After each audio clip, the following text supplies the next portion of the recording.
ذرا مجذوب صفت آدمی ہے، تو ان سے کسی نے پوچھا حضرت کیا حال ہے؟ فرمایا اس کا کیا حال پوچھتے ہو جس کی مرضی کے خلاف کوئی کام ہوتا ہی نہیں۔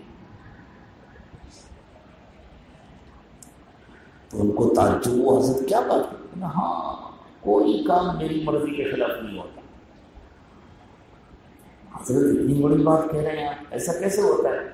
فرمایا میں نے اپنی مرضی کو اپنے رب کی مرضی میں فنا کر دیا ہے۔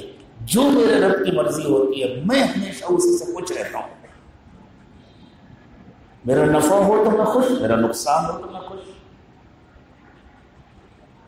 مجھے خوشی کی خبر ملے تو میں اپنے اللہ سے خوش رہتا ہوں، مجھے غم کی خبر ملے تو میں اپنے اللہ سے خوش رہتا ہوں۔ میں نے اپنی مرضی کو اپنے رب کی مرضی میں فنا کر دیا ہے، اس لیے مجھے کوئی تکلیف نہیں ہوتی، مجھے کوئی پریشانی نہیں۔ بندگی تو یہی ہے کہ ہم اپنی مرضی کو اپنے اللہ کی مرضی میں فنا کر دیں۔ اس کے لیے بڑی محنت کرنی پڑتی ہے، یہ صرف کہنے سننے سے نہیں آتا، بڑی محنت کرنی پڑتی ہے۔ اور جس نے اس کی محنت کر لی اور جس کو یہ مقام نصیب ہو گیا، اسے دنیا میں کوئی غمگین نہیں کر سکتا، اسے دنیا میں کوئی ڈرا نہیں سکتا، کوئی نہیں ڈر سکتا۔ یہ جو حضرات صحابہ کرام کا حال تھا نا، تھوڑے سے ہوتے تھے اور ان سے بسا اوقات دشمنوں کی تعداد کئی 100 گنا زیادہ ہوتی تھی، لیکن ڈرتے نہیں تھے۔ کیوں؟ دل مطمئن ہے، جو اللہ چاہیں گے وہی ہوگا۔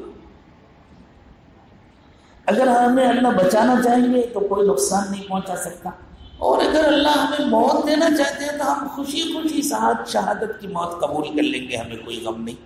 ایسے لوگوں کو کون غمگین کر سکتا ہے؟ ایسے لوگوں کو کون ڈرا سکتا ہے؟ اور ایسی جماعت کو کون ہرا سکتا ہے؟ اس کے لیے اپنے دل پر محنت کرنی پڑتی ہے۔ یہی حال دنیا کے ساز و سامان کا ہے، دنیا کے مال و دولت کا ہے۔ دنیا کا سامان، دنیا کی دولت اللہ نے انسان کے لیے ہی بنائی، لیکن اگر اس کو پا کر انسان اللہ سے غافل ہو جاتا ہے تو یہ اتنا بڑا نقصان ہے کہ اس کے مقابلے میں نہ پانا بہتر ہے۔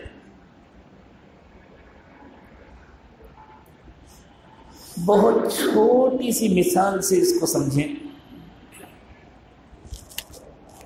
اس زمانے میں شاید بھی کوئی آدمی ہو جس کے گھر میں بجلی نہ ہو سکتا ہے، بعض دیہات ہوں، بعض دور دراز کے علاقے، عام طور سے شہروں میں غریب سے غریب آدمی کے گھر میں بجلی ہوتی ہے، کم سے کم اتنا تو ہوتا ہے کہ بجلی کا بلب چلے، پنکھا چلے، بھلے اس کے یہاں اے سی نہ ہو، ہیٹر نہ ہو، فریج نہ ہو، لیکن روشنی تو ہوتی ہے نا۔ بجلی کتنی کام کی چیز ہے، اور بجلی کا ایک بلب جلے تو جو روشنی ہوتی ہے، کئی چراغ جلائے جائے تو اتنی روشنی نہیں ہوتی۔ لیکن اس کے ساتھ ساتھ بجلی خطرناک بھی بہت ہے، اگر کھلے ہوئے وائر میں ہاتھ لگ جائے تو جان کا خطرہ ہے۔ اب کسی سے کہا جائے کہ بھائی ہم تمہارے گھر میں بجلی لگا دیتے ہیں، لیکن ہمارے پاس بند وائر نہیں ہے، ہم کھلے ہوئے وائر لگا دیں گے، کسی بچے کا ہاتھ لگے گا تو بچہ مر جائے گا، مرد کا ہاتھ لگے گا تو مرد ختم ہو جائے گا، عورت کا ہاتھ لگے گا تو عورت ختم ہو جائے گا۔ تو وہ کہے گا بھائی میں چراغ جلا لوں گا، میں اندھیرے میں بسر کر لوں گا، مجھے نہیں چاہیے ایسی بجلی، لگاؤں گا تو بند وائر لگاؤں گا، محفوظ وائر لگاؤں گا۔ کوئی سمجھدار آدمی کہے گا نہیں بھائی روشنی تو ہو جائے گی نا، مریں گے تو مر جائیں گے، ایک دن تو مرنا ہی ہے کوئی ایسا سمجھدار آدمی؟ کوئی نہیں۔ تو بجلی کے فائدے سے انکار نہیں ہے، لیکن چونکہ اس کے ساتھ بہت بڑا خطرہ بھی ہے، اس لیے جو اس خطرے سے بچ سکے وہ فائدہ اٹھائے، جو نہیں بچ سکتا اس کے لیے اس سے دور رہنا ہی بہتر ہے۔ سمجھ میں آ رہی نہیں مثال؟ جس کو تیرنا آتا ہو وہی پانی میں اترے، جس نے تیرنا نہیں سیکھا وہ پانی سے دور ہی رہے۔ جس کے پاس دستانے ہوں حفاظت کے وہی کھلے وائر کو ہاتھ لگائے، جس کے پاس دستانے نہیں ہیں وہ اپنا ہاتھ پیچھے رکھے نہ لگائے۔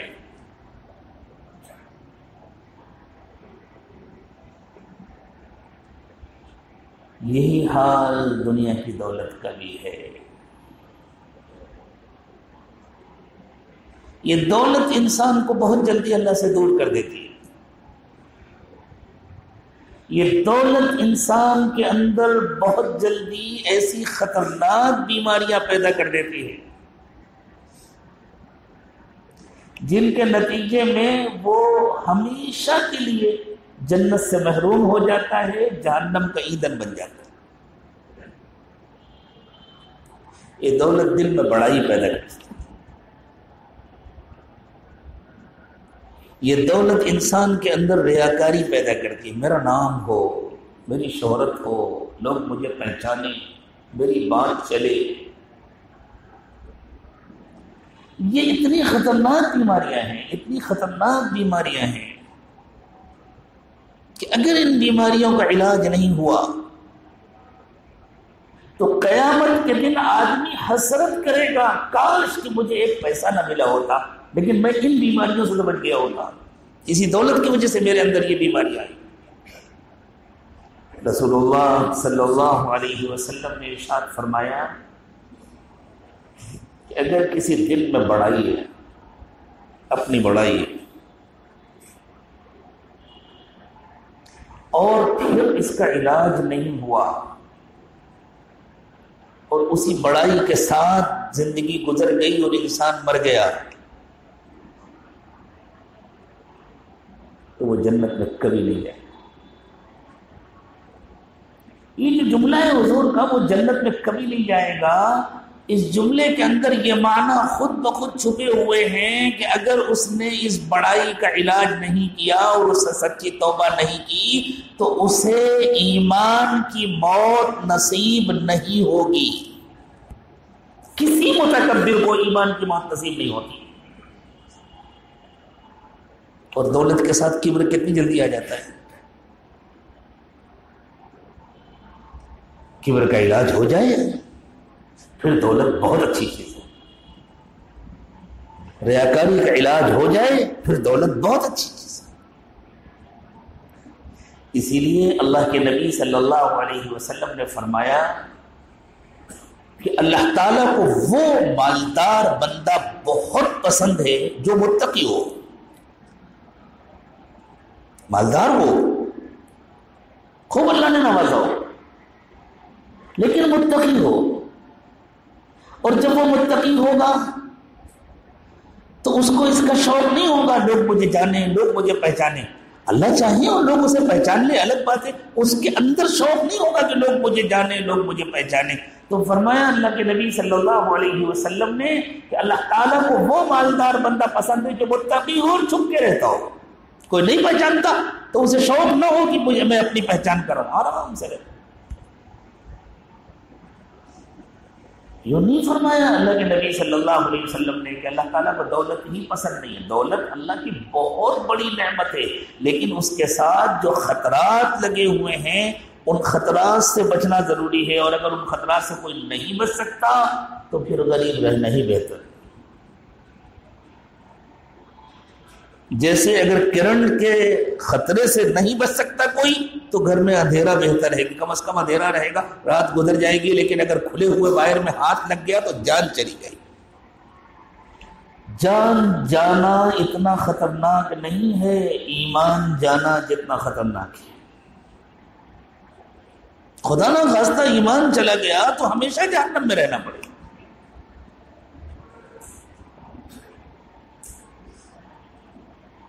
کتنی جلدی دکھاوے کے جذبات پیدا ہوتے ہیں۔ دکھاوے والا کوئی عمل اللہ کے یہاں قبول نہیں ہے، چاہے کوئی پوری مسجد بنائے، چاہے مدرسہ بنائے، چاہے خانقاہ بنائے، چاہے ہزاروں انسانوں کو کھانا کھلائے، پانی پلائے، کپڑا پہنائے، دل میں اگر دکھاوے کا جذبہ ہے، لوگ مجھے جانیں، لوگ مجھے پہچانیں، میری عزت کریں، میرا نام ہو، تو اللہ تعالیٰ کو سخت ناپسند ہے، بلکہ یہ سب کچھ مصیبت بن جائے گا۔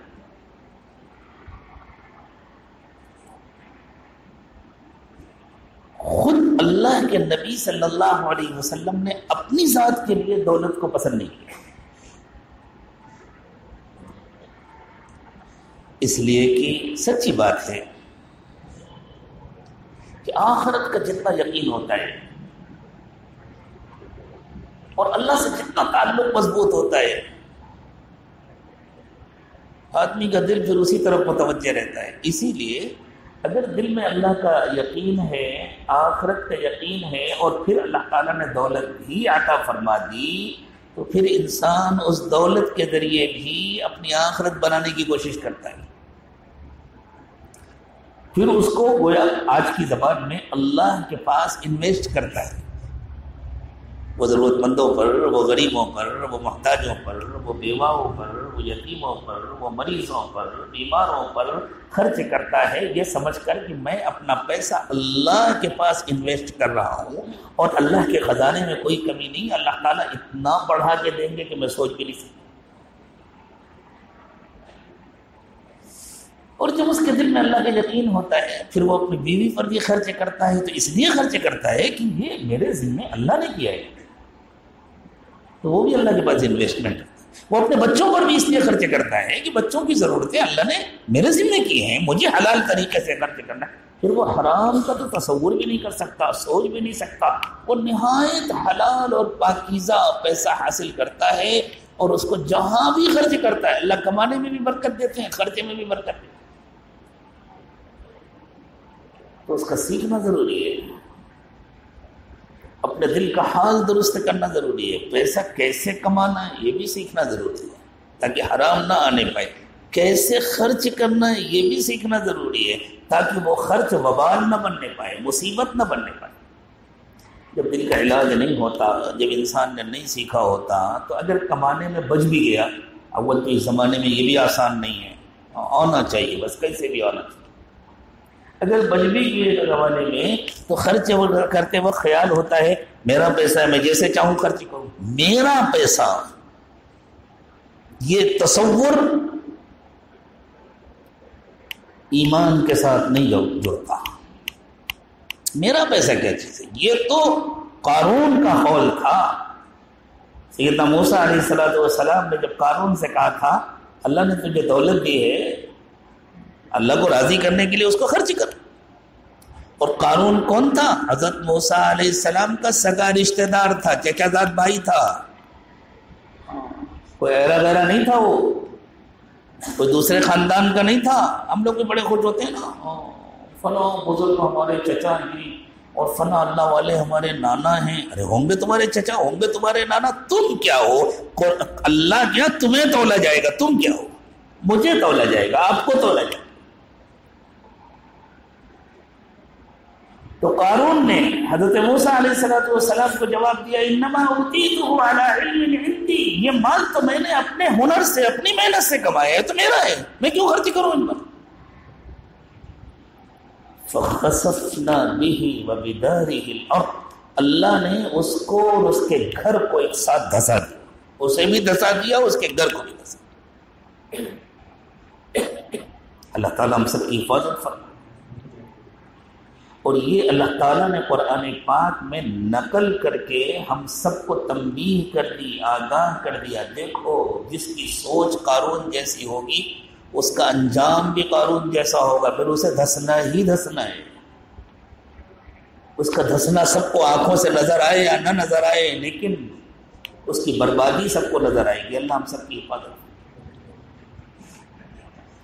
اللہ کے نبی صلی اللہ علیہ وسلم کا اپنا ذاتی معاملہ تو بالکل الگ تھا، حضور اکرم صلی اللہ علیہ وسلم نے اپنے لیے تو دولت کو پسند نہیں کیا. آپ نے اپنے لیے تو بالکل سادی سے بھی کم تکلیف اور مشقت کی زندگی پسند کی. اور یہ حضور کا اختیاری معاملہ تھا، مجبوری نہیں تھی حضور کی. اللہ تعالیٰ کی طرف سے نبی صلی اللہ علیہ وسلم کو اختیار دیا گیا تھا، آپ چاہیں تو ہم پورا پہاڑ آپ کے لیے سونے کا بنا دیں. نہیں، مجھے نہیں چاہیے. اور کیوں نہیں چاہیے؟ حضور فرماتے تھے مجھے رہنا کئی دن ہے دنیا میں. اللہ، مجھے کئی دن رہنا ہے دنیا میں کتنی دیر دی. اب سوچیں،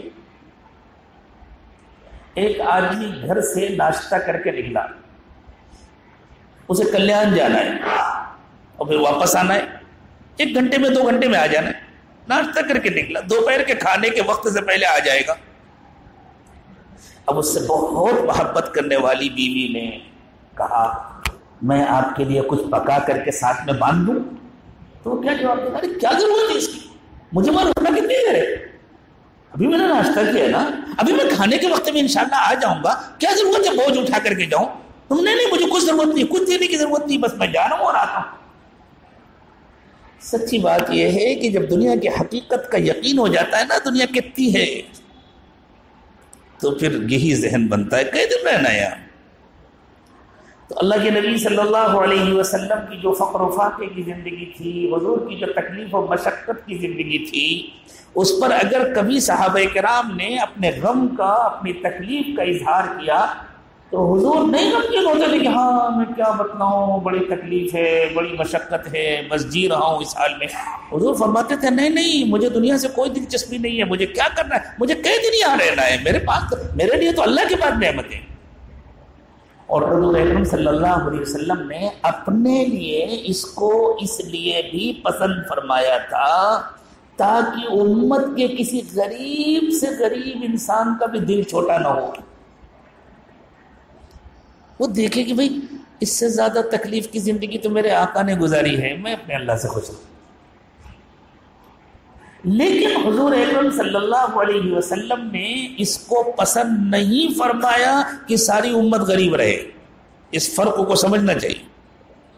حضور نے اس کو پسند نہیں فرمایا کہ ساری امت غریب رہے. حضور نے اس کو پسند فرمایا ہے کہ امتی ایمانداری کے ساتھ محنت کرے، دولت کمائیں،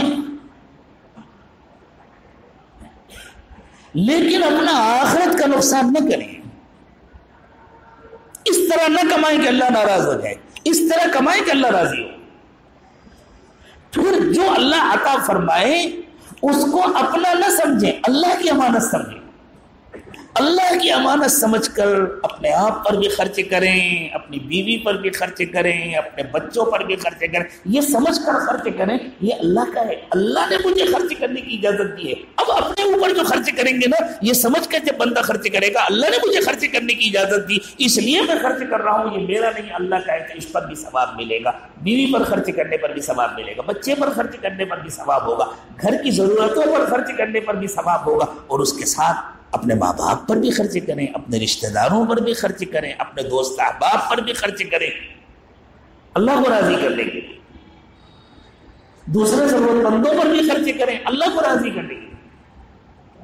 اور کتنے مہربان ہیں اللہ. اللہ جو نہیں کہتے سب خرچ کر ڈالو کچھ بچاؤ، نہیں، اللہ کہتے ہیں نہیں، اپنے بچوں کے لیے کچھ بنانا ہے اس کی بھی اجازت ہے، لیکن اس کی ایک حد ہونی چاہیے. یوں نہیں کہ میں ساری دنیا خرید لوں اپنے بچوں کے لیے. اپنے بچوں کے لیے گھر بھی بناؤ، اپنے بچوں کے لیے کاروبار بھی لگاؤ، اپنے بچوں کے لیے کچھ بیلنس بھی کرو، اس لیے کہ بھائی ان کا ذمہ میرے اوپر اللہ نے ڈالا ہے تو اللہ کو مجھے جواب دینا ہے. تو اس سب پر اللہ تعالیٰ اجر عطا فرمائیں گے. لیکن یہ سب تو اسی وقت ہوگا نا جب تقویٰ ہوگا، جب اللہ کا ڈر ہوگا، جب آخرت کا یقین ہوگا. تو خوب یاد رکھیں تقوی کے بغیر دولت مصیبت ہے. اب دولت کے بغیر تو کام چلنے والا نہیں ہے. تو پھر ہمیں متقی بننے کی فکر کر لینی چاہیے، اس کے لیے محنت کرنی چاہیے، جان توڑ محنت کرنی چاہیے. اور متقی بننا مشکل کام نہیں ہے. ہاں شیطان کے دل میں ڈالتا ہے متقی بننا بہت مشکل ہے. کیوں؟ اس لیے کہ شیطان سمجھاتا ہے متقی بننے کا مطلب یہ ہے کہ کام دھندا بند کر دو. کس نے کہا یہ اللہ اور اس کے رسول کی بات نہیں ہے. متقی بننے کا یہ مطلب نہیں ہے کہ کام دھندا بند کر دو. متقی بننے کا یہ مطلب ہے کہ کام دھندے میں اللہ کی نافرمانی بند کر دو. ہے نا فرق دونوں باتوں. متقی بننے کا یہ مطلب نہیں ہے کہ کام بند کر دو. متقی بننے کا یہ مطلب ہے کہ کام میں اللہ کی نافرمانی بند کر دو. اور جب انسان کام میں اللہ کی نافرمانی بند کر دیتا ہے تو کچھ دن تو اللہ امتحان لیتے ہیں کہ یہ پیسے کی خاطر میری نافرمانی سے بچ رہا ہے یا میری محبت میں اور مجھ سے ڈر کر میری نافرمانی سے بچ رہا ہے. اس کے بعد اللہ ایسی برکت کے دروازے کھول دیتے ہیں کہ دوسروں کو بھی کھلے آنکھوں نظر آتا ہے. آج بھی آپ دیکھ لیں, گہرائی سے جائزہ لے لیں, جن لوگوں نے شروع سے اللہ کے ڈر سے تقوی کی زندگی گزاری ہے الحمدللہ آج بھی وہ پریشان نہیں ہیں. کہیں نہ کہیں سے اللہ تعالیٰ ان کے لیے راستے کھولے, کہیں نہ کہیں سے اللہ تعالیٰ راستے. ابھی کل کی بات ہے, ملک کے دور کے شہر سے ایک صاحب کا پیغام آیا. ان کی اپنی فیکٹری ہے اور اس صوبے میں اس وقت جو حکومت ہے اس نے تو مسلمانوں کو خاص نشانے پر لیا ہوا ہے. انہوں نے اپنے حالات لکھے, جو سالکین کا طریقہ ہوتا ہے کہ بھئی اپنے شیخ کو اپنے حالات کی اطلاع کرنا چاہیے. کل ہی میں پڑھ رہا تھا ان کے حالات. انہوں نے لکھا کہ حضرت سمجھ میں نہیں آتا, ایسا لگنے لگتا ہے کہ اب کام بند ہو جائے گا, پریشانی آ جائے گی, لیکن بالکل اخیر میں چل کر کے اللہ کوئی ایسا راستہ کھول دیتے ہیں, کوئی ایسا کہ پہلے سے بہتر ہو جاتا ہے کام. ہر ضرورت اللہ تعالیٰ پوری کر دیتے ہیں. روزی میں اللہ نے فراخی دی ہے, وسعت دی ہے. تو تقوی کے ساتھ جب آدمی کام کرتا ہے تو اللہ اس کی دنیا بگاڑتے نہیں ہیں. کبھی بھی تقوی کی وجہ سے کسی کی دنیا نہیں بگڑی, لیکن اصل جو آخرت ہے وہ بھی بگڑنے سے بچ جاتی ہے, جہاں جا کر ہمیشہ ہمیشہ رہنا. یہ تو سمجھداری کی بات ہے نا. اتنی سمجھداری کا فیصلہ ہمیں کون نہیں کرنے دیتا, اس کو پہچانے. جو ہمیں نہیں کرنے دے رہا اتنی سمجھداری کا فیصلہ, وہ ہمارا سب سے بڑا دشمن ہے اور وہ شیطان ہے. شیطان ڈراتا ہے, ارے جھوٹ نہیں بولو گے, دھوکہ نہیں دو گے, ملاوٹ نہیں کرو گے, بے ایمانی نہیں کرو گے تو کیسے کما پاؤ گے, کیسے دھندا چلے گا, کیسے کام چلے گا, کیسے ضرورتیں پوری ہوں گی. یہ شیطان ہے, یہ ہمارا دوست نہیں ہے, یہ ہمارا دشمن ہے. یہ ڈرا کر کے ہم کو اللہ سے دور کرتا ہے. اور شیطان ہماری صرف آخرت نہیں خراب کراتا, شیطان ہمارا دشمن ہے, شیطان ہماری دنیا بھی خراب کراتا ہے. آخرت تو خراب کراتا ہی کراتا ہے, ہماری دنیا بھی خراب کراتا ہے. تو متقی بننا مشکل نہیں ہے. کسی اللہ والے سے تعلق کر لے. بھئی کوئی بھی کام آدمی کو کرنا ہو تو جاننے والے سے رشتہ جوڑنا پڑتا ہے, اس کا شاگرد بننا پڑتا ہے. ذکر کا اہتمام کریں, اپنے حالات کی اطلاع کریں, گناہ سے بچنے کی پوری کوشش کریں کہ نیت کریں مجھے گناہ نہیں کرنا. کچھ دن گزریں گے اللہ متقی بنا دے. پھر اللہ برکت کے ایسے دروازے کھولیں گے, ایسے دروازے کھولیں گے کہ عقل حیران رہ جائے.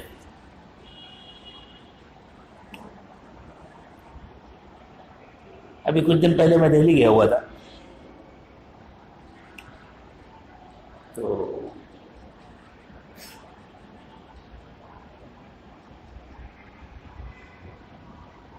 ایک وکیل صاحب کے ساتھ بات ہو رہی تھی. کہنے لگے کہ ہم تو پیشے سے وکیل ہیں اور ہم کیا بتلائیں, سوچتے ہیں کوئی اور کام کر لیں. ہم نے کہا کیا ضرورت ہے سوچنے کی, کیا وکیل حلال نہیں کما سکتا؟ آپ نیت کریں میں حلال کماؤں گا، اپنی محنت کی کمائی لوں گا انشاءاللہ. اچھے کیس لیں، صحیح کیس لیں، صحیح پیروی کریں، جھوٹ سے بچیں، آپ کی کمائی 100% حلال ہو پاکی. بڑے خوش ہو گئے، کہنے کہ ایسا ہو سکتا ہے؟ بالکل ایسا ہو سکتا ہے. امت کو وکیلوں کی بھی ضرورت ہے، جس طرح امت کو ڈاکٹروں کی ضرورت ہے، جس طرح امت کو انجینئروں کی ضرورت ہے، امت کو وکیلوں کی بھی ضرورت ہے. پھر میں نے ان کو ایک قصہ سنایا. ہمارے پڑوس کے ملک میں ایک بڑے وکیل صاحب تھے جن کا بڑا آفس ہوا کرتا تھا، بہت تجربے کار، بڑے کیس آتے تھے ان کے پاس دور دور سے، اور اپنے فن کے بڑے ماہر تھے، اس لیے دور دور سے لوگ آتے تھے ان کے پاس.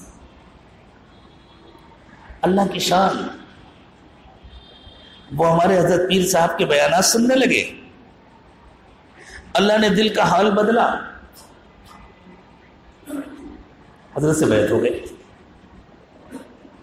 اب جب حضرت سے بیعت ہوئے اپنے گھر گئے، انہوں نے اپنی بیوی سے کہا کہ دیکھو میں نے حضرت کے ہاتھ پر بیعت کر لی ہے اور میں نے وعدہ کیا ہے کہ میں اب گناہ نہیں کروں گا. بھائی میں جو کیس لڑتا ہوں اس میں جھوٹے کاغذ بناتا ہوں، جھوٹے حلف نامے لگاتا ہوں، یہ سب تو گناہ ہے، اس لیے میں نے طے کر لیا ہے کہ میں گناہ تو نہیں کروں. بیوی نے کہا بہت اچھی نیت کی، میں تمہارا ساتھ دوں گی. بیوی نیک خاتون تھی، میں تمہارا ساتھ دوں گی انشاءاللہ، اللہ مدد فرمائے گی. اب کیس آتے، وہ دیکھتے بھائی کیس تو جھوٹا ہے، نہیں واپس، نہیں بھائی غلط کام نہیں ہوگا. دھیرے دھیرے دھیرے دھیرے کچھ دنوں میں یہ حال ہو گیا کہ کوئی کیس آتا نہیں. جو اسٹاف تھا ان کے آفس کا، ان کو اسٹاف کی چھٹی کرنی پڑی، ان کے پاس تنخواہ دینے کے لیے پیسے نہیں. لیکن اللہ کا نام لے کر وہ جمے رہے. کچھ دن تو بڑی تکلیف آئی. ہاں اللہ بھی اور حالنگ کرتے ہیں نا، پہلے صفائی ہوتی ہے تو کچھ دن تک بڑی تکلیف آئی.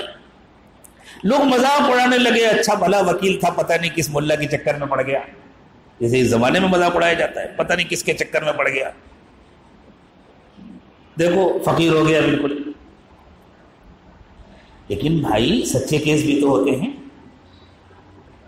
اب جن لوگوں کے سچے کیس ہوتے ہیں، جن کو کسی نے زبردستی پھنسا دیا ہے، جن کی جگہ پر کسی نے زبردستی قبضہ کر لیا ہے، ایسے لوگوں کو جب معلوم ہے بھائی فلاں وکیل صاحب ہیں، ماشاءاللہ نیک بھی ہیں، متقی بھی ہو گئے ہیں، تہجد گزار بھی ہو گئے، جھوٹا کیس لیتے نہیں، تو لوگ سچے کیس لے کے آنے لگے.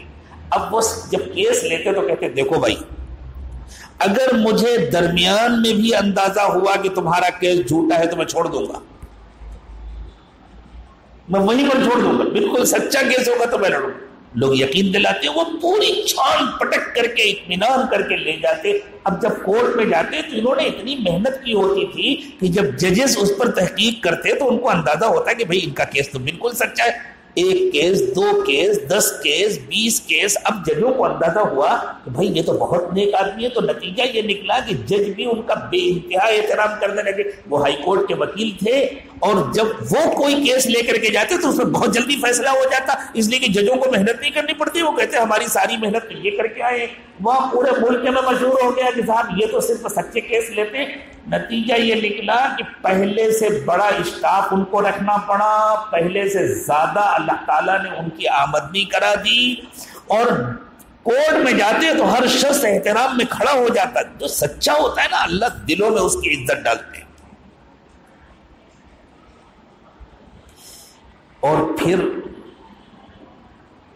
ایک وقت آیا غالباً ہائی کورٹ یا سپریم کورٹ میں پڑوس کے ملک کے، کہ حکومت نے ججوں سے یہ مانگا کہ بھئی کچھ نئے ججوں کی تقرری کرنی ہے تو آپ لوگ کچھ نام پیش کریں. تو جو پرانے بڑے تجربے کار وکیل ہوتے ہیں، خاص طور سے سپریم کورٹ کے جج کے لیے یا ہائی کورٹ کے جج کے لیے ایسے ناموں کو پیش کیا جاتا ہے.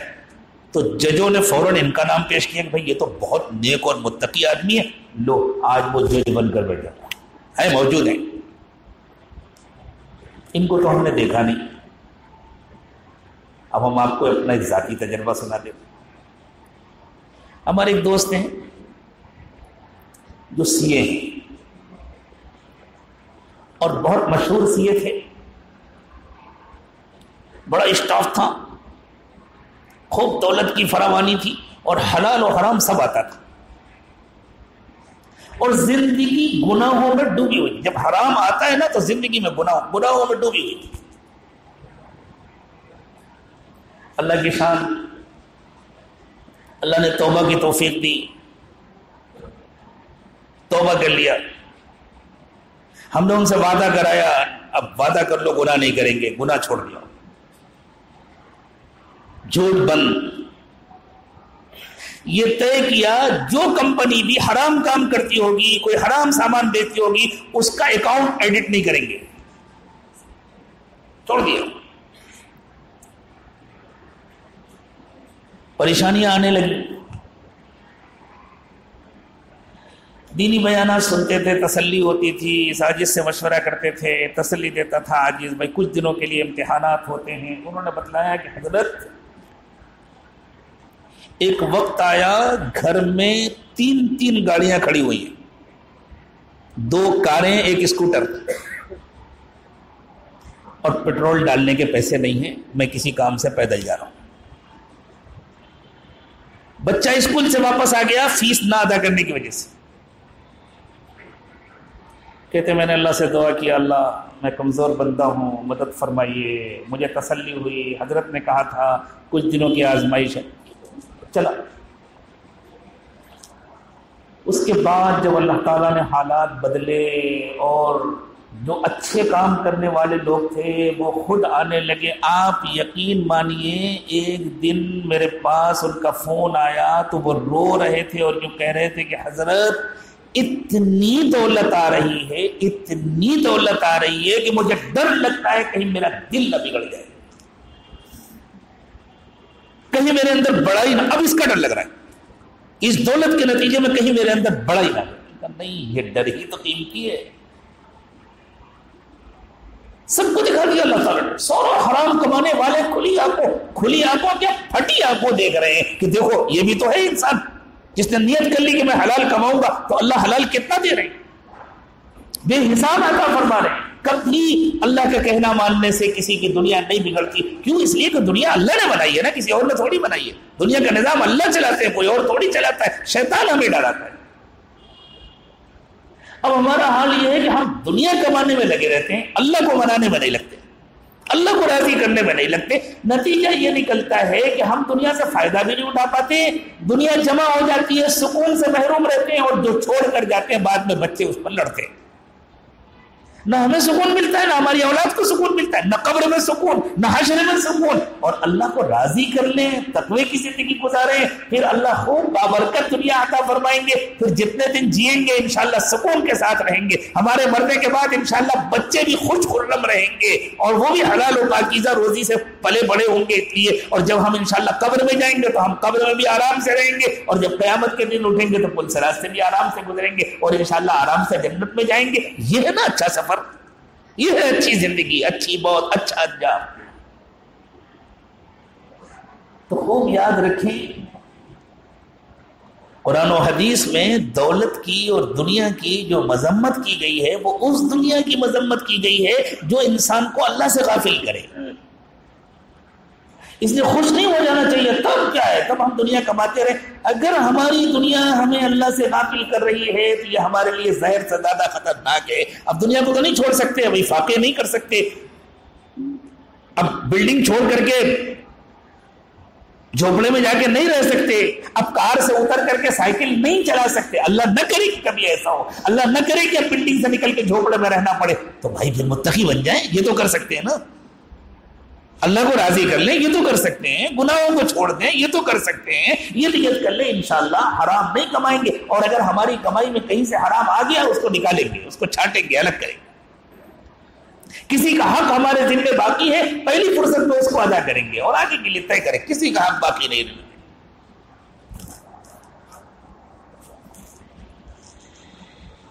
ایک مرتبہ اللہ کے نبی صلی اللہ علیہ وسلم چٹائی پر سو رہے تھے. حضور کا اپنا ذاتی معاملہ جو تھا, جب آپ اٹھے تو آپ کے بدن پر چٹائی کے نشانات تھے. حضور کبھی کرتا پہنتے تھے, کبھی نیچے لنگی باندھ کر کے اوپر صرف چادر ڈالے رہتے تھے جیسے احرام کی چادر ڈالی جاتی. ہمیشہ آپ کے پاس سلا ہوا کپڑا نہیں ہوتا. اب اگر چادر ڈالے ہوئے اور چٹائی پر لیٹے چادر کھسک گئی تو چٹائی اور بدن کے درمیان میں کوئی کپڑا نہیں ہے, اور چٹائی بھی کھجور کی پتیوں کی بنی ہوتی تھی, اس کے جوڑ ذرا موٹے ہوتے ہیں نا, کھجور کی پتیوں سے چڑھائی بنائی جاتی ہے تو وہ اونچی نیچی ہوتی ہے, تو اس کا اثر. اور نبی صلی اللہ علیہ وسلم کا جسم نہایت نازک اور نہایت خوبصورت تھا, تو اگر گورا اور گدلا بدن ہو تو اس پر نشانات جلدی نظر آتے ہیں. تو حضرت عبداللہ ابن مسعود رضی اللہ تعالی عنہ فرماتے ہیں کہ ہم نے عرض کیا کہ حضور آپ ہمیں اجازت دیں, ہم آپ کے لیے انتظام کر دیتے ہیں, آپ کے لیے اچھا سا گدا بنوا دیتے ہیں, آپ کے لیے اچھا سا مکان بنوا دیتے ہیں. حضور نے فرمایا مالی ولی دنیا, ارے چھوڑو, میرا دنیا سے کیا رشتہ ہے. وما انا والدنیا الا كراكب استظل تحت شجرة ثم راح وتركها, میری مثال تو اس مسافر کی سی ہے دنیا میں جو کسی درخت کے نیچے تھوڑی دیر اس کے سائے میں آرام کرنے کے لیے بیٹھ گیا یا لیٹ گیا اور اس کے بعد اٹھا اور چلا گیا. مجھے تو اس طرح دنیا سے چلا جانا. جنت نظر آتی تھی, آخرت نظر آتی تھی, جنت نظر آتی تھی, اور واقعی جس کا اللہ سے ایسا تعلق ہو جاتا ہے پھر اس کا دل دنیا سے ایسے ہی ہٹ جاتا ہے. لیکن اب ہم سب تو اس مقام کے نہیں ہیں نا.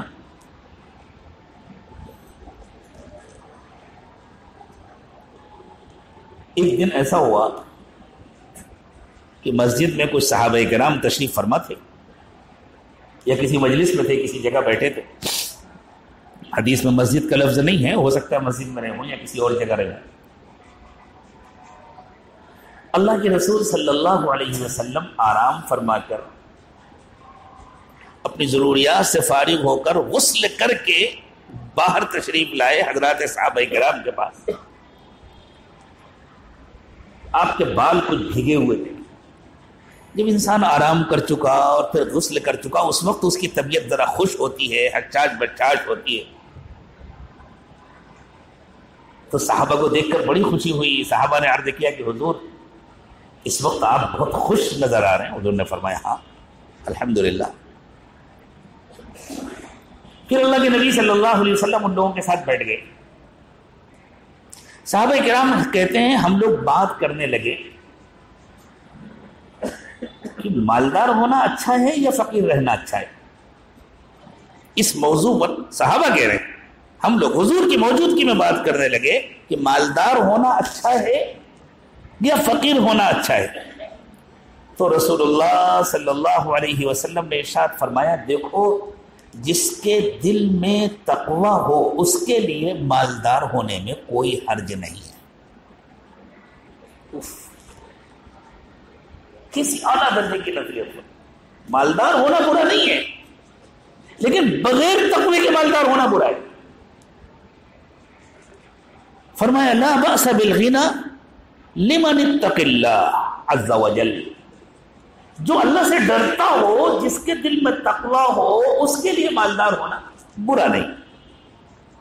پھر حضور اکرم صلی اللہ علیہ وسلم نے فرمایا اور ایک بات تم لوگوں کو بتلاؤں, والصحة لمن اتقى خیر من الغنى, اور متقی کے لیے صحت مند ہونا مالداری سے زیادہ بڑی نعمت ہے. یعنی متقی ہونا تو ضروری ہے, متقی کے بغیر, تقوی کے بغیر تو کام چلے گا نہیں. ایک آدمی متقی ہے لیکن اگر اس کے پاس زیادہ دولت نہیں ہے لیکن اللہ نے صحت عطا فرمائی کہ یہ دولت سے بڑی نعمت ہے, اور اگر اللہ نے صحت بھی دی اور دولت بھی دی تو نور علی نور ہے, اللہ کا بڑا احسان ہے, کرم ہے. یعنی حضور نے یہ بتلایا کہ صحت دولت سے بڑی نعمت ہے. اگر پیسہ خوب ڈھیر سارا جمع ہو جائے, خوب زمینیں ہو جائیں, خوب کاروبار ہو جائے, خوب کارخانے ہو جائیں, خدا نہ خواستہ آدمی بیمار پڑا ہوا ہے, بستر میں پڑا ہوا ہے, اٹھنا مشکل, چلنا مشکل, تو اس سے تو بہتر ہے کہ اللہ تعالیٰ صحت دے, کھانا کھائے تو ہضم ہو, چل سکے, اپنا کام کر سکے. اور پھر حضور نے فرمایا وطیب النفس من النعیم, اور دیکھو انسان کا خوش مزاج ہونا یہ بھی اللہ کی ایک بڑی نعمت ہے. صاحب ناک میں مکھی نہیں بڑھنے دیتے, کسی کی بات ہی نہیں سنتے, ذرا ذرا سی بات میں جھگڑا کر لیتے ہیں, یہ اچھی چیز نہیں. اگر اللہ تعالیٰ نے خوش مزاجی عطا فرمائی، آدمی خوش رہتا ہے، دوسروں سے خوش مزاجی سے بات کرتا ہے، خوش اخلاق ہے، طبیعت اس کی خوش رہتی ہے، حضور فرما رہے ہیں یہ بھی اللہ کی بڑی نعمت ہے. یعنی ذہن بنا رہے ہیں صحابہ کرام کا حضور کہ ہاں دولت بڑی نعمت ہے، لیکن صرف دولت ہی نعمت نہیں ہے. متقی ہونا تو ضروری ہے کہ متقی بنے بغیر تو کوئی کام نہیں بنے گا، لیکن متقی کو سمجھنا چاہیے اللہ نے دولت دی تو دولت بڑی نعمت ہے، لیکن صحت دولت سے بڑی نعمت ہے. اور اللہ تعالیٰ نے خوش مزاجی عطا فرمائی، یہ بھی اللہ کی نعمت ہے. اس پر بھی اللہ کا شکر ادا کرنا چاہیے کہ اللہ آپ کا احسان ہے کہ آپ نے مجھے خوش مزاج بنایا، ورنہ اگر میں بد مزاج ہوتا تو کوئی مجھ سے بات کرنا پسند نہیں کرتا، کوئی میرے پاس بیٹھنا پسند نہیں کرتا.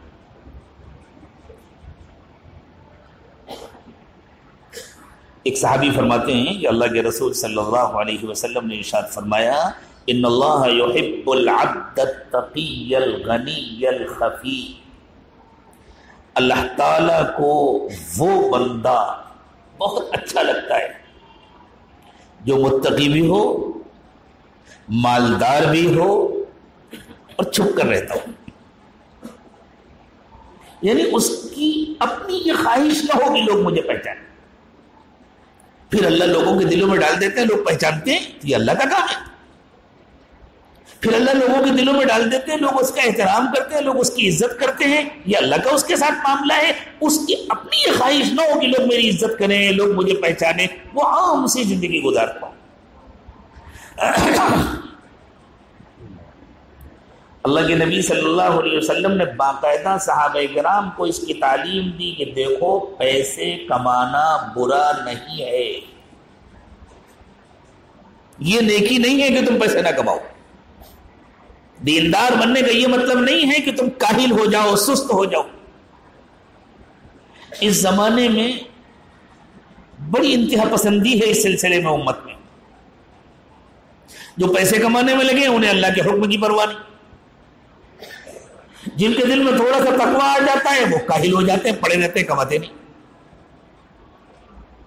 دونوں کام ناپسندیدہ ہیں. ان دونوں میں سے کوئی بھی اللہ کو اور اللہ کے رسول کو پسند نہیں ہے.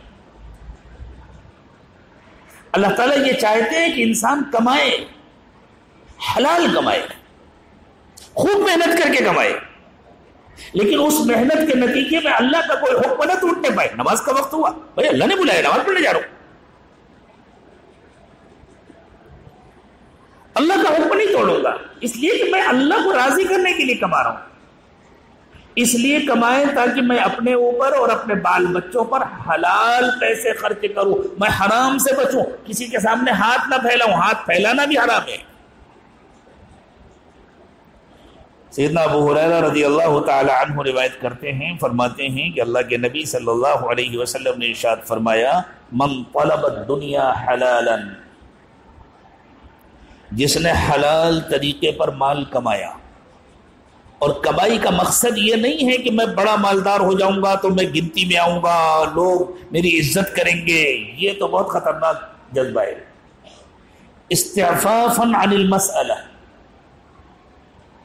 اس کا مال کمانے کا مقصد یہ ہے کہ مجھے کسی کے آگے ہاتھ نہ پھیلانا پڑے. اللہ سب کی حفاظت فرمائے. مجھے کسی کے آگے ہاتھ نہ پھیلانا پڑے، مجھے کسی سے مانگنا نہ پڑے. وسعیا علی اہلہ، اور تاکہ میں اپنے بال بچوں کی ضرورتیں وسعت کے ساتھ پوری کر سکوں، انہیں اچھا کھلا سکوں، اچھا پہنا سکوں، اچھی طرح رکھ سکوں. وتعطفا علی جارہ، اور میں اپنے پڑوسیوں کے ساتھ بھی اچھا سلوک کر سکوں. لقی اللہ تعالی یوم القیامت ووجہہ مثل القمر لیلۃ البدر. حضور نے فرمایا اس کے اس حلال کمانے کا اللہ تعالیٰ اس کو یہ بدلہ دیں گے کہ قیامت کے دن جب یہ اللہ کے سامنے پیش ہوگا تو اس کا چہرہ 14ویں کے چاند کی طرح روشن ہوگا. حلال روزی کمانے پر اللہ تعالیٰ یہ نعمت، یہ بدلہ عطا فرمائیں گے. ومن طلب الدنیا حلالا، اور جس نے مال حلال کمایا، حرام نہیں کمایا، جھوٹ نہیں بولا، دھوکہ نہیں دیا، بے ایمانی نہیں کیا، لیکن نیت اچھی نہیں تھی. کیوں حلال کمایا؟ مکاسبا، تاکہ میں بڑا مالدار ہو جاؤں، مفاخرا تاکہ میرا بڑوں میں شمار ہو، مرائین تاکہ لوگ مجھے دیکھیں کہ میں کتنا بڑا مالدار ہوں، میں بڑے بڑے کام کروں تاکہ میرا نام ہو، میں نے یہ بنایا، میں نے یہ بنایا، میں نے یہ بنایا۔ لقی اللہ تعالی وہو علیہ غضبان، تو جب اللہ تعالیٰ کے پاس قیامت کے دن آئے گا تو اللہ اس سے ناراض ہو۔ اب جب اللہ ناراض ہوں گے تو کہاں جگہ ملے گی؟ حضور اکرم صلی اللہ علیہ وسلم نے فرمایا صرف اتنا کافی نہیں ہے کہ تم حلال کما رہے ہو، حلال کماتے وقت تمہارے دل کا حال کیا ہے، تمہارے دل کی نیت کیا ہے، یہ دل کا حال کیسے بدلے گا؟ جب دل پر محنت کریں گے تب دل کا حال بدلے گا نا۔ جب دل کے ڈاکٹروں سے رشتہ رکھیں گے، جب دل کو نشانہ بنائیں گے، جب اپنے دل کی فکر کریں گے، جب اس کے سلسلے میں مشورہ کریں گے تب دل کا حال درست ہو۔ امام ترمذی رحمۃ اللہ علیہ نے ایک تفصیلی روایت ذکر فرمائی ہے۔ حضرت ابو کبشہ الانماری رضی اللہ تعالی عنہ راوی ہیں، وہ فرماتے ہیں کہ میں نے یہ باتیں خود رسول اللہ صلی اللہ علیہ وسلم سے سنی ہیں۔ حضور اکرم صلی اللہ علیہ وسلم نے ارشاد فرمایا دیکھو میں 3 باتیں تو تم سے قسم کھا کر کہہ رہا ہوں، اللہ 3 باتیں ایسی ہیں جن پر میں قسم کھا رہا ہوں، یعنی اتنی یقینی ہیں کہ میں قسم کھا کر کے تم کو بتا رہا ہوں، اور اس کے علاوہ میں تم کو ایک بات اور بتلا رہا ہوں، اسے بھی تم اچھی طرح یاد رکھنا۔ پھر حضور نے فرمایا پہلے وہ 3 باتیں سنو جن پر میں قسم کھا رہا ہوں، وہ کیا ہیں؟ فَإِنَّهُ مَا نَقَصَ مَالُ عَبْدٍ مِّن صَدَقَةٍ، صدقہ کرنے سے کبھی کسی کا مال کم نہیں ہوا۔ حضور قسم کھا کر کہہ رہے ہیں، اللہ کے رسول صلی اللہ علیہ وسلم قسم کھائیں، ایک تو حضور یوں ہی ارشاد فرما دیں تو حضور سب سچوں سے بڑے سچے، اور پھر حضور قسم کھا کر فرمائے صدقہ کرنے سے کبھی مال کم نہیں ہوتا۔ صدقہ کرنے سے تو اللہ تعالیٰ برکت دیتے ہیں، اس لیے کہ جن ضرورت مندوں پر آدمی خرچ کرتا ہے ان کی دعائیں شامل ہو جاتی ہیں اس کے ساتھ، ان کی خوشیوں پر اللہ تعالیٰ اس کو برکتوں سے نوازتے ہیں۔ دوسری بات وَلَا ظُلِمَ عَبْدٌ مَظْلِمَةً صَبَرَ عَلَيْهَا إِلَّا زَادَهُ اللَّهُ بِهَا عِزًّا، دوسری بات حضور نے قسم کھا کر یہ فرمائی اگر کسی پر ظلم ہوا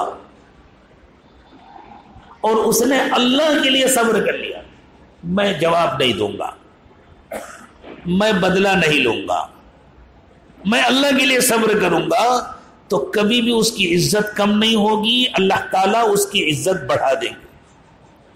تیسری بات جس پر حضور نے قسم کھائی فرمایا وَلَا فَتَحَ عَبْدٌ بَابَ مَسْأَلَةٍ إِلَّا فَتَحَ اللَّهُ عَلَيْهَا بَابَ فَقْرٍ، اگر کسی نے سوال کا دروازہ کھولا اللہ اس کے لیے محتاجگی کا دروازہ کھول دے۔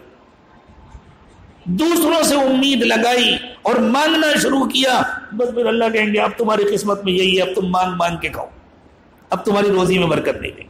یہ 3 باتیں تو نبی صلی اللہ علیہ وسلم نے قسم کھا کر فرمائی۔ پھر حضور نے فرمایا اب ایک بات اور بتلا رہا ہوں، اسے اچھی طرح یاد رکھو، وَأَمَّا الَّذِي أُحَدِّثُكُمْ فَاحْفَظُوهُ، فقال، اور وہ بات جو میں تم سے کہہ رہا ہوں تاکہ تم لوگ اسے یاد رکھو، حضور نے فرمایا إِنَّمَا الدُّنْيَا لِأَرْبَعَةِ نَفَرٍ، کہ دیکھو دنیا میں 4 قسم کے لوگ ہوتے ہیں۔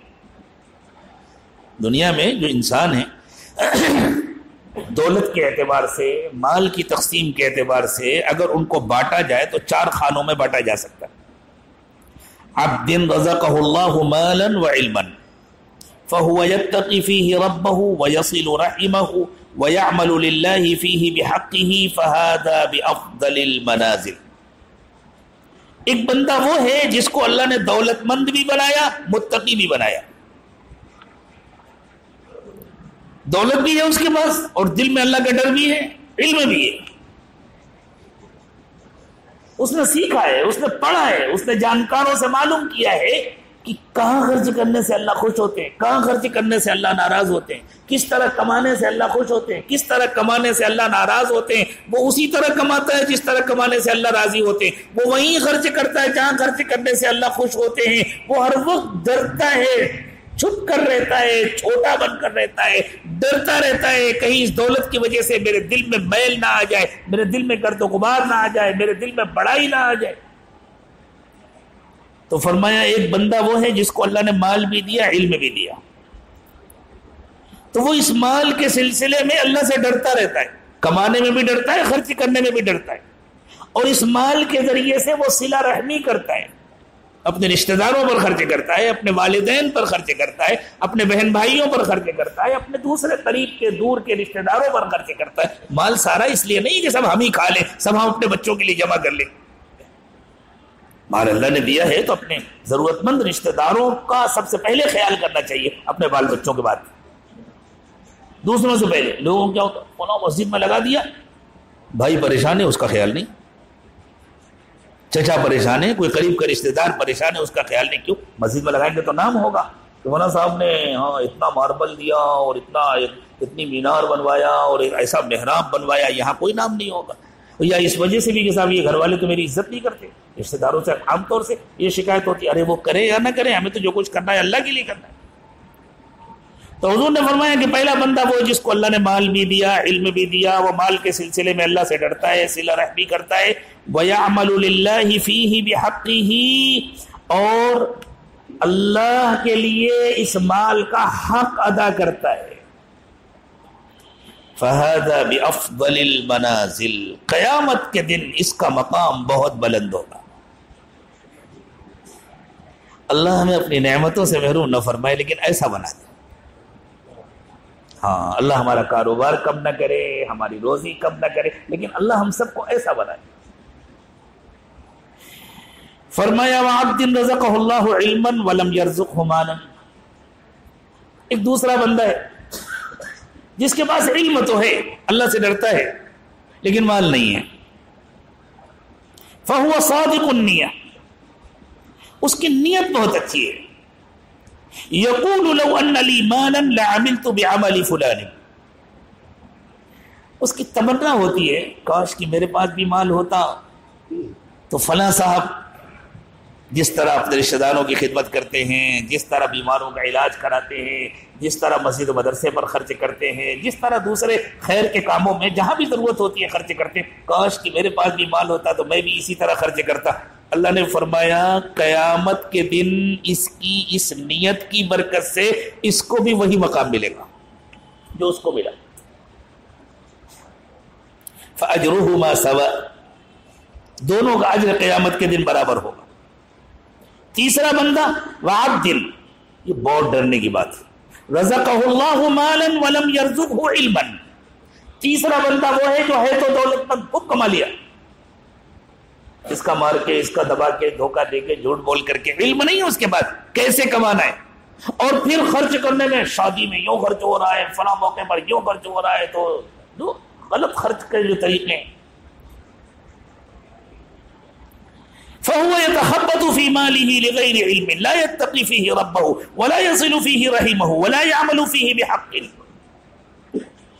بس وہ تو بھٹکتا رہتا ہے مال کے سلسلے میں، ادھر ادھر ہاتھ پیر مارتا رہتا ہے، نہ اللہ سے ڈرتا ہے، نہ رشتہ داروں کا خیال کرتا ہے، نہ اللہ تعالیٰ نے مال میں جو حق مقرر کیا ہے وہ ادا کرتا ہے۔ فَهَذَا بِأَخْبَثِ الْمَنَازِلِ، تو قیامت کے دن اس کا بہت برا حال ہوگا، بدترین حال ہوگا۔ اور چوتھا جو سب سے برا، مال تو ہے نہیں اس کے پاس لیکن دل بھی اچھا نہیں ہے، تو دل اچھا نہ ہونے کی وجہ سے وہ تمنا کرتا ہے کاش کہ میرے پاس بھی مال ہوتا تو میں بھی اپنے بیٹے کا ایسے ہی ولیمہ کرتا، میں بھی ایسی لائٹنگ کرتا، میں بھی ایسی سجاوٹ کرتا، میں بھی ایسی دھوم دھڑکا کرتا، میں بھی ہے تو کچھ نہیں ہاتھ میں، کیا تو کچھ بھی نہیں ہے، لیکن دل کی خرابی کی وجہ سے وہ زندگی پر یہی تمنا کرتا رہا۔ اللہ کے نبی صلی اللہ علیہ وسلم نے فرمایا قیامت کے دن اللہ اس کو بھی اسی کے ساتھ لگا دیں گے، اس کو بھی وہیں جا کر جہنم میں ڈالو جہاں اس مالدار کو ڈالا۔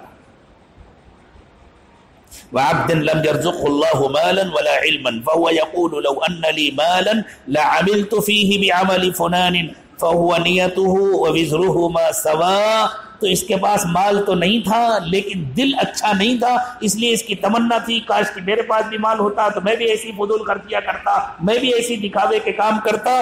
تو حضور نے فرمایا اس کی نیت کی وجہ سے اس کا بھی وہی انجام ہوگا جو اس بگڑے ہوئے مالدار کا انجام ہوگا، اور دونوں کی سزا ایک جیسی ہوگی۔ اللہ۔ اور ایک بات جس سے عام طور سے دھوکہ ہوتا ہے انسان کو،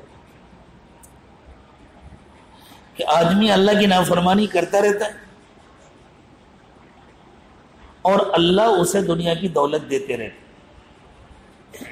تو کچھ دنوں میں وہ ڈھیٹ ہو جاتا ہے کہ اگر اللہ ناراض ہوتے تو کائے کو دیتے مجھے، اللہ تو دے رہا ہے نا سب کچھ، اور وہ نافرمانی کرتا رہتا۔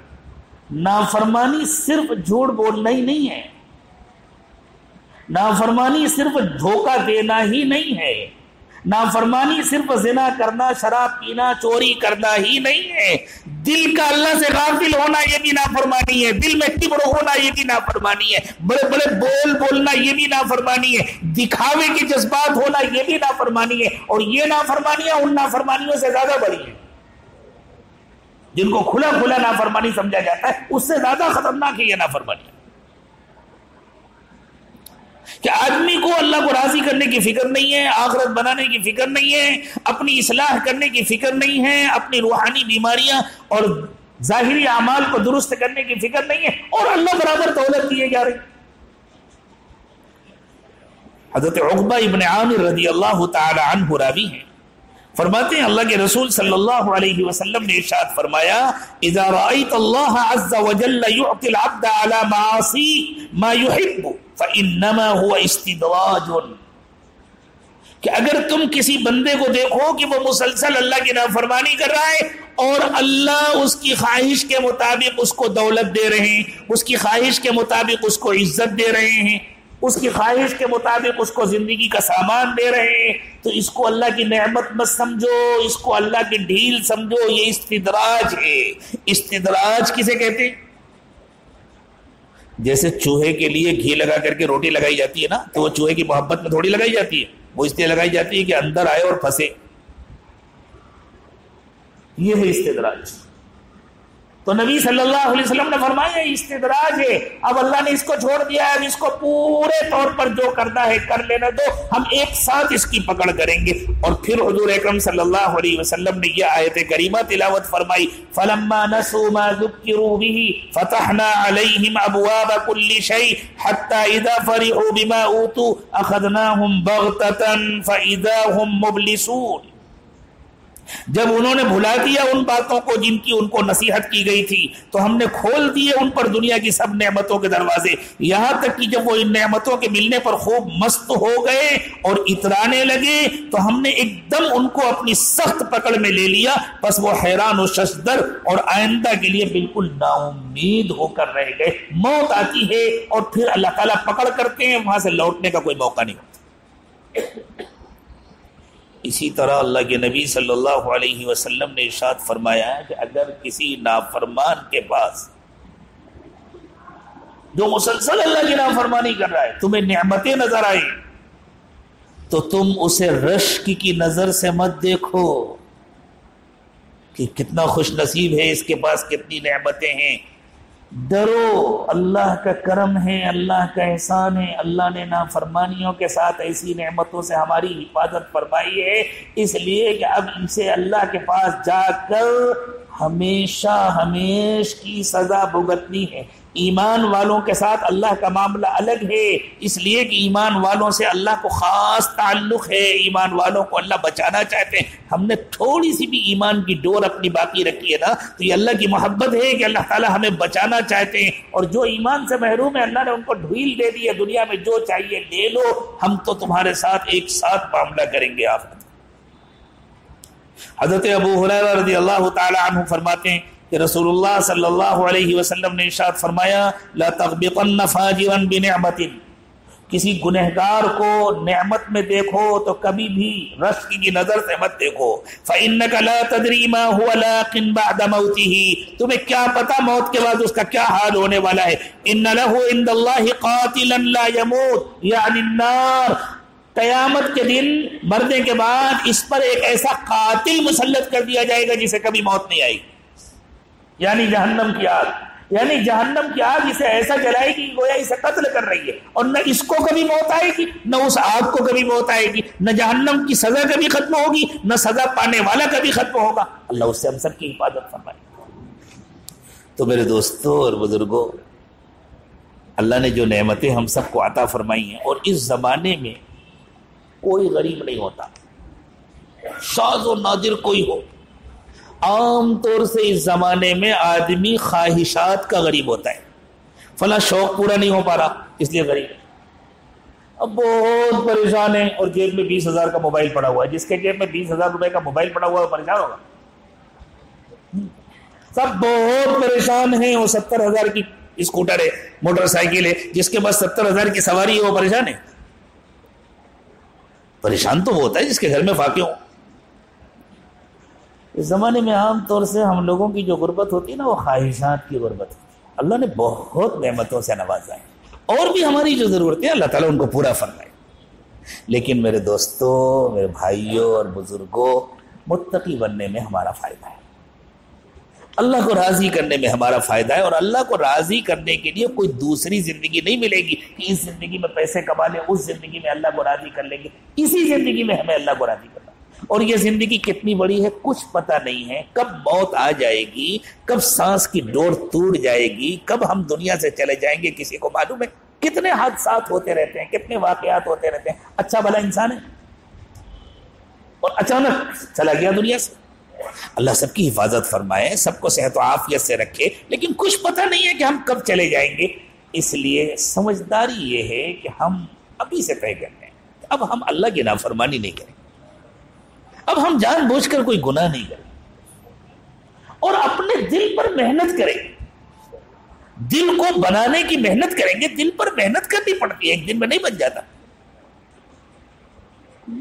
ابھی تھوڑی دیر پہلے نماز سے پہلے میں ایک طالب علم سے کہہ رہا تھا جو بیچارے ڈپلوما کر رہے ہیں کہ بھائی ایک دن میں ڈپلوما نہیں ہو جاتا, 3 سال لگ جاتے ہیں. ایک دن میں ڈگری نہیں مل جاتی, کئی سال لگ جاتے ہیں.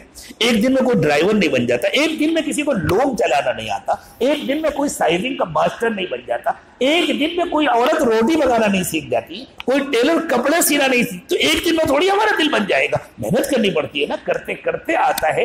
ہم آج سے محنت شروع کر دیں. اللہ تعالیٰ نیت کو دیکھتے ہیں. ہم آج سے نیت کر لیں, آج سے انشاءاللہ 100% تقوی کی زندگی گزاریں. اپنے دل کو بنانے کی کوشش کریں گے تاکہ دل کی ساری بیماریاں ختم ہو جائے. سب سے بری بیماری دل کی بیماری.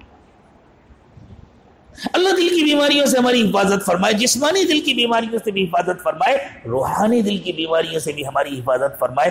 اس کے لیے پہلا قدم ہوتا ہے کہ آدمی سچی پکی توبہ کرے کہ اللہ آج میں توبہ کر رہا ہوں, آج کے بعد سے میں جان بوجھ کر آپ کی نافرمانی نہیں کروں گا, میں آپ کی فرما برداری کی زندگی گزاروں گا. اللہ مجھے بھی توفیق دے, آپ کو بھی توفیق دے. اس کے لیے ہم پھر سے آج توبہ کی کلمات پڑھیں گے. جو حضرات سلسلے میں داخل ہونا چاہتے ہیں, باقاعدہ مشورے کے ساتھ زندگی گزارنا چاہتے ہیں, وہ بیعت کی نیت بھی کر لیں. بسم اللہ الرحمن الرحیم. لا الہ الا اللہ محمد الرسول اللہ صلی اللہ علیہ وسلم.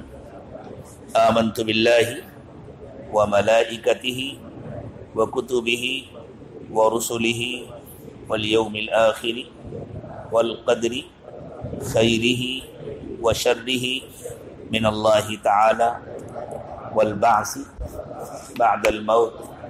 آمنت باللہ کما ہوا باسمائہ وصفاتہ وقبلت جمیع احکامہ. اشہد ان لا الہ الا اللہ واشہد ان محمدا عبدہ ورسولہ. استغفر اللہ ربی من کل ذنب واتوب الیہ برحمتک یا ارحم الراحمین. اللہ تعالیٰ اس توبہ کو قبول فرمانے، اللہ ہم سب کو اپنے نیک و صالح بندوں میں شامل فرما دے، اللہ تعالیٰ اس پر استقامت نصیب فرمائے۔ ہمارے بزرگوں نے کچھ معمولات بتلائیں، ان کو غور سے سنیں اور ان کی پابندی کرنے کی کوشش کریں۔ صبح و شام کی تسبیحات پڑھیں، روزانہ پابندی سے قرآن پاک کی تلاوت کریں، اس طرح کی گویا ہم بیٹھ کر اللہ کو سنا رہے ہیں، پورے ادب اور احترام کے ساتھ ہم اللہ سے بات کر رہے ہیں، اللہ کو سنا رہے ہیں، اس طرح بیٹھ کر قرآن پاک کی تلاوت کریں۔ ہر گناہ سے بچنے کی پوری کوشش کریں، دل میں ہر وقت اللہ کا دھیان رکھیں۔ غفلت بہت بڑا گناہ ہے، گناہوں کی جڑ ہے۔ جب دل غافل ہوتا ہے نا تو پھر شیطان کو موقع ملتا ہے گناہ کرانے کا۔ تو غفلت کو دور کرنے کے لیے ہمارے بزرگوں نے یہ بتلایا کہ ہر وقت اس کا دھیان رکھیں کہ میرا دل اللہ کو یاد کر رہا ہے، دل کو اللہ کی طرف متوجہ رکھیں، اس کو وقوف قلبی کہیں، اور تھوڑا سا وقت فارغ کر کے مراقبہ کر لیا کریں۔ مراقبہ اس کا نام ہے کہ بس دل اللہ سے لگا کر بیٹھ جائیں، دنیا کے اور کسی چیز کا خیال نہ آئے، صرف اللہ کے خیال میں ڈوب جائیں، جس کا تذکرہ اللہ تعالیٰ نے کیا سورہ مزمل میں، اپنے نبی صلی اللہ علیہ وسلم کو حکم دیا وَاذْكُرِ اسْمَ رَبِّكَ وَتَبَتَّلْ إِلَيْهِ تَبْتِيلًا، اپنے رب کو اس طرح یاد کیا کریں آپ کہ ہر چیز سے کٹ کر اللہ کی یاد میں کھو جائیں۔ اس کی مشق کا نام ہے مراقبہ۔ 20-25 منٹ، 15-20 منٹ کم از کم روزانہ اس طرح مراقبہ کریں کہ بس آنکھ بند کر کے سر کو جھکا کر پورا دھیان دل میں جما کر دل کو اللہ کی طرف متوجہ کر کے بیٹھیں۔ آنکھ اس لیے بند کرائی جاتی ہے تاکہ کچھ نظر نہ آئے تو خیالات یکسو ہوں۔ جب اللہ اس قابل کر دیں کہ آنکھ کھول کر کے بھی یکسوئی حاصل ہو جائے تو پھر آنکھ کھول کر کے بھی وہ کیفیت حاصل ہوتی ہے، چلتے پھرتے بھی حاصل ہوتی ہے۔ اور بس یہ نیت کریں کہ اللہ کی رحمت آ رہی ہے، میرے دل میں سما رہی ہے، میرے دل سے گناہوں کو دھو رہی ہے، اور میرا دل کہہ رہا ہے اللہ اللہ اللہ، زبان سے اللہ اللہ نہ کہیں، بس یہ نیت کریں کہ میرا دل اللہ اللہ کہہ رہا ہے، میں سن رہا ہوں۔ کریں گے نا سب لوگ انشاءاللہ پابندی سے، اس لیے کہ اب انشاءاللہ ہماری آپ کی ملاقات ہوگی جنوری کی 10 تاریخ کو، تو درمیان میں ذرا لمبا عرصہ گزرے گا، لیکن روزانہ پابندی کے ساتھ مراقبہ کریں، معمولات کی پابندی کریں، اور دین کے ہر کام کو اپنا کام سمجھیں، اور دین کے کسی ایک کام کو ہی دین کا کام نہ سمجھیں، دین کے ہر کام کو اہم سمجھیں اور ہر کام کو اپنا کام سمجھیں۔ اگر میں ہر کام کر نہیں سکتا تو ہر کام کرنے والوں سے محبت تو کر سکتا ہوں، ان کے لیے دعائے خیر تو کر سکتا ہوں، ان کا مددگار تو بن سکتا ہوں، کم از کم اتنا تو کریں۔ اب تھوڑی دیر مراقبہ کر لیں، دعا سے پہلے آنکھیں بند کر لیں، سر کو جھکا لیں، دنیا اور دنیا میں جو کچھ بھی ہے اس سب سے ہٹ کٹ کر اللہ کی یاد میں کھو جائیں۔ یہ نیت کریں کہ اللہ کی رحمت آ رہی ہے، میرے دل میں سما رہی ہے، میرے دل سے گناہوں کو دھو رہی ہے، اور میرا دل کہہ رہا ہے اللہ اللہ اللہ۔ زبان سے اللہ اللہ نہ کہیں، زبان تالو سے چپکا کر کے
لا الہ الا اللہ محمد رسول اللہ۔ دعا فرما لیں، سبحان ربی العلی الاعلی الوہاب، اللہم صلی علی سیدنا محمد وعلی آل سیدنا محمد وبارک وسلم۔ ربنا ظلمنا انفسنا وان لم تغفر لنا وترحمنا لنکونن من الخاسرین۔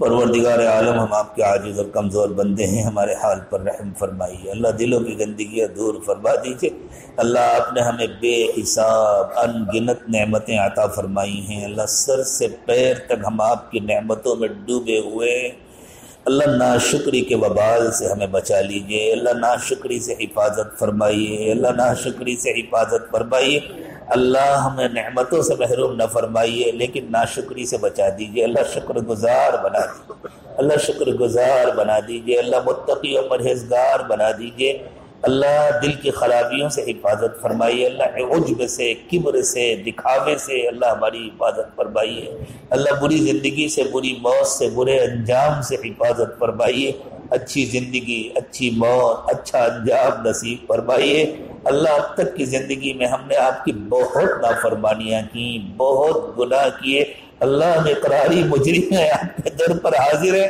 اللہ، اگر اسی طرح دنیا سے چلے گئے تو پتہ نہیں ہمارا کیا انجام ہوگا اللہ، معاف فرما دیجیے اللہ، معاف فرما دیجیے پیارے اللہ، معاف فرما دیجیے اللہ۔ آپ نے تو 99 انسانوں کے قاتل کو بھی معاف کر دیا جب اس نے معافی کی نیت کر لی اللہ، آپ نے تو معافی مانگنے والوں کو ڈاکوؤں کی سرداری سے نکالا، اولیاء کا سردار بنا دیا اللہ۔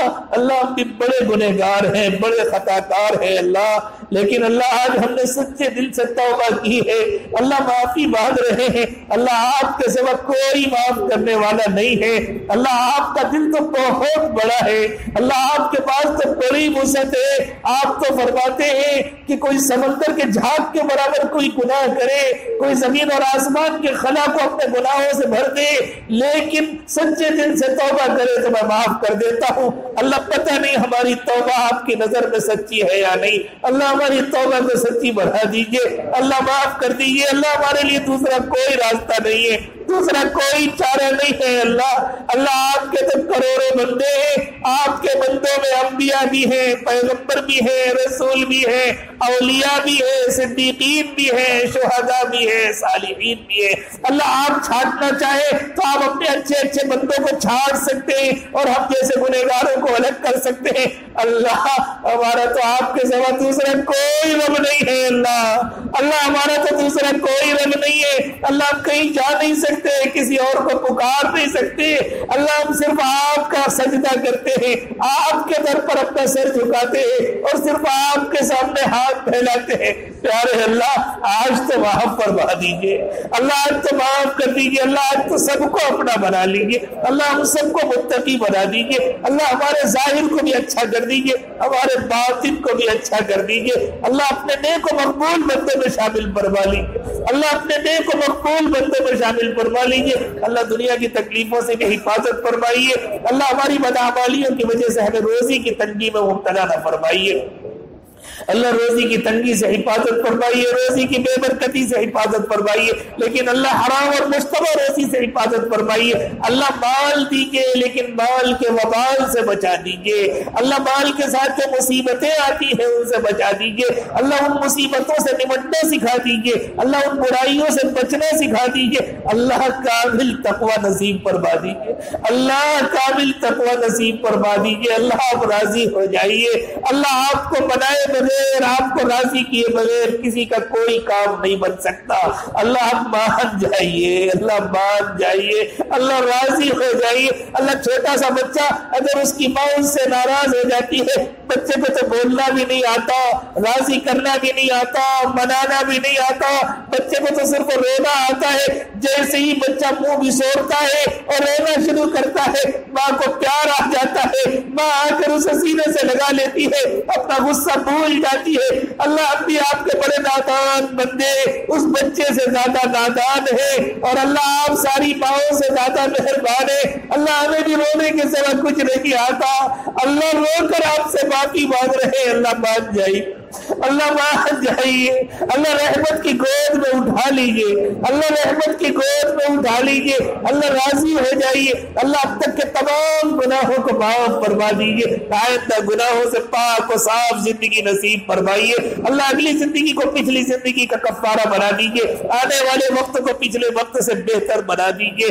اے اللہ۔ بیماروں کو شفا عطا فرمائیے، پریشان حالوں کی پریشانیاں دور فرما دیجیے اللہ، جسمانی بیماریاں بھی دور فرما فرما دیجیے، روحانی بیماریاں بھی دور فرما دیجیے، اللہ اپنا اچھا بندہ بنا دیجیے، اپنے نبی صلی اللہ علیہ وسلم کا اچھا امتی بنا دیجیے، اللہ ہر وقت اپنی یاد نصیب فرمائیے، اپنا دھیان نصیب فرمائیے، اللہ امت کو ایک اور نیک کر دیجیے، اللہ امت کو ایک اور نیک کر دیجیے، اللہ آپس کے جھگڑے دور فرما دیجیے، اللہ آپس کے اختلافات دور فرما دیجیے، اللہ دین کے ہر کام کی قدر کرنے کی ہمیں توفیق عطا فرمائیے، اللہ دین کے ہر خادم کو اپنے سے بہتر سمجھنے کی توفیق عطا فرمائیے، اللہ دین کے کسی بھی کام میں رکاوٹ بننے سے ہماری حفاظت فرمائیے، اللہ دین کے کسی بھی کام و خیر کے کسی بھی کام کی مخالفت کرنے سے ہماری حفاظت فرمائیے، اللہ ہر مخلص و دیندار کی ہمارے دل میں محبت ڈال دیجیے، اللہ فضل کا کرم کا معاملہ فرما دیجیے، اللہ ہماری دنیا بھی اچھی بنا دیجیے، ہماری آخرت بھی اچھی بنا دیجیے، اللہ ہمارا ظاہر بھی اچھا بنا دیجیے، ہمارا باطن بھی اچھا بنا دیجیے، اللہ باطن کو ظاہر سے بہتر کر دیجئے،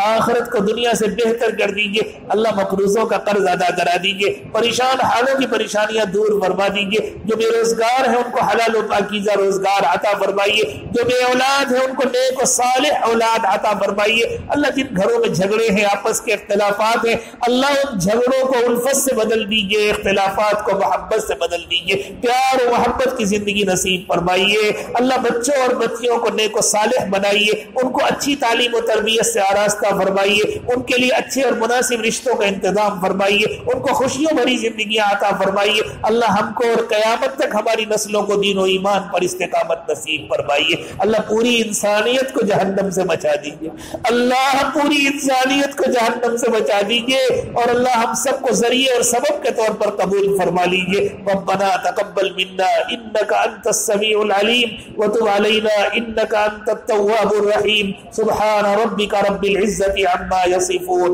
وسلام على المرسلین والحمد للہ رب العالمین۔ کیا تقسیم کرنا ہے بھائی؟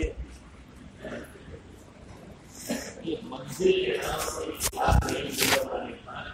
سے مقامات کی 33 آیات